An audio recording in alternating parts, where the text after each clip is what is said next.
Educar para la inclusión y la participación requiere incluir la diversidad en todas sus expresiones: lingüística, cultural, de capacidades, de orientación sexual, de género y socioeconómica.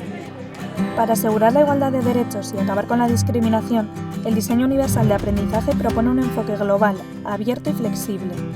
En entornos inclusivos todas las personas tendrán acceso. Para conseguirlo es necesario un proceso de toma de conciencia, enfrentándonos a nuestras resistencias y con compromisos personales que cambien nuestra mirada y forma de relacionarnos. Partiendo de nuestra transformación interna, haremos cambios externos.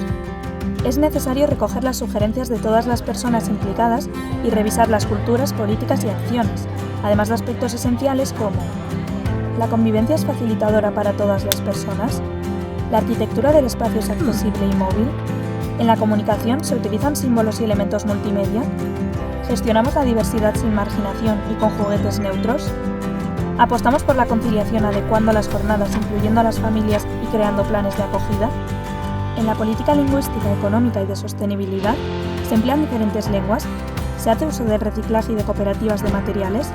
¿Se trabaja con las TICs y la innovación para mejorar la accesibilidad y el trabajo colaborativo?